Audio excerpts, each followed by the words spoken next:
तेघरा में आयोजित होने वाली देश स्तरीय श्री कृष्ण जन्मोत्सव मेला की तैयारी में आधिकारिक तौर पर हो रही चर्चा परिचर्चाओं को लेकर प्रतिनिधि मंडल ने किया पुलिस पदाधिकारी से बात। विदित हो कि तेघरा में देश स्तरीय श्री कृष्ण जन्मोत्सव मेला आयोजित किया जाता है। इसको लेकर पुलिस पदाधिकारी और प्रशासनिक पदाधिकारियों का जिम्मेदारी जवाबदेही काफ़ी बढ़ जाता है। हालांकि इसमें विभिन्न मेला मंडप के जो अध्यक्ष सचिव हैं इनके द्वारा ये जानकारी साझा किया गया आधिकारिक स्तर पर कि अमूमन तौर पर जितने भी मेला मंडप हैं वहां से पुलिस पदाधिकारियों के संरक्षण एवं विभिन्न खर्च हेतु वित्तीय लेन देन किया जाता है, रुपये का लेन देन किया जाता है। इस पर पूर्व अनुमंडल पुलिस पदाधिकारी सह वर्तमान भाजपा नेता सुनील कुमार ने प्रतिनिधियों के साथ तेघरा अनुमंडल पुलिस पदाधिकारी से मिलकर बातचीत किया और इस अवसर पर उन्होंने इन चीज़ों को साझा किया कि जब पुलिस किसी विशेष आयोजन को लेकर कार्ययुक्त होती है तो उसकी सारी जिम्मेदारी, सारी जवाबदेही जिला पुलिस कप्तान के द्वारा निर्देशित पुलिस कोष का जो खर्च होता है उसके आधार पर किया जाता है। इन चीज़ों को लेकर पदाधिकारियों से कार्रवाई की मांग की गई है और मेला पूजा आयोजन समिति के जो लोग होते हैं उन्हें किसी भी प्रकार के रकम का वहन नहीं करने की विवाद सामने आई है। इसको लेकर उन्होंने क्या कुछ कहा, आइए आपको भी सुनवाते हैं।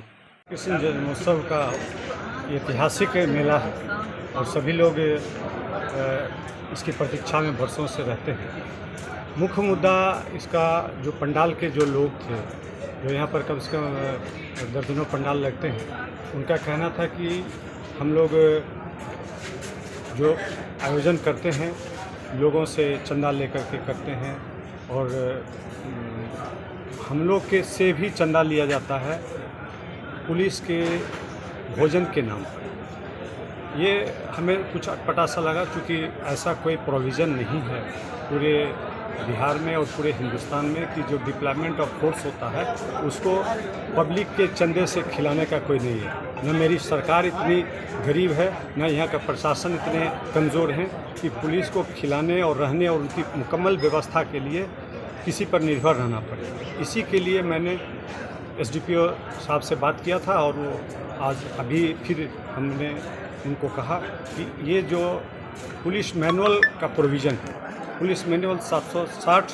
भी ये कहता है कि जो पुलिसकर्मी जो आते हैं और जिनकी 10 घंटा से ज़्यादा यदि उनकी ड्यूटी कहीं लगती है तो उनके व्यवस्था खाने के लिए सारी व्यवस्था एसपी स्तर से होगी और एसडीपीओ स्तर से की जाएगी। ये पुलिस की व्यवस्था है। वैसे उपायुक्त जो होते हैं या यहाँ अनुमंडल पदाधिकारी हैं, पूरे मेला की व्यवस्था उनको करना है और ये दुर्भाग्यपूर्ण बात है कि एसडीओ साहब की मौजूदगी में इन बातों को फाइनलाइज किया जाता है। और आज नहीं, ये कोई पहली दफ़े नहीं है, ये बरसों से ये परिपाटी चली आ रही है। इससे सरकार की बदनामी होती है और इससे डायरेक्टली पुलिस की बदनामी होती है।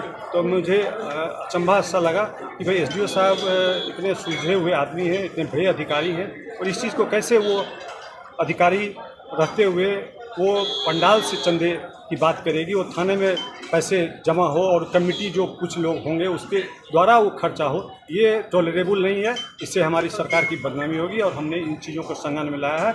एसडीपीओ साहब ने इस चीज़ को कहा है कि नहीं, ये हमारे नॉलेज में नहीं था, एसपी साहब के नॉलेज में नहीं है और ये बरसों से जो चली आ रही है। तो होता है, स्किप होता है, लेकिन जो मीटिंग जहाँ बैठकें होती है तो बैठक में अच्छे लोगों को बुलाया नहीं जाता है। ऐसा मैं नहीं कहता हूँ सारे के सारे लोग वहाँ पर अच्छे नहीं हैं। अच्छे का मतलब जो जानकार लोग होते हैं, जो उनको किसी चीज़ का होगा, ना वो शांति समिति के कमेटी के मेंबर होंगे, ना उनका कोई मेला कमेटी में किसी को बुलाया जाएगा और जो उनके दबाव में वो काम करते हैं। कुछ लोग होते हैं जो प्रशासन के दबाव में ही काम करते हैं, तो ये अब नहीं चलेगी। ये मोदी और नीतीश की सरकार है, इसमें न किसी को पंडाल वाले को डरने की ज़रूरत है, न कोई लोगों को डरने की ज़रूरत है।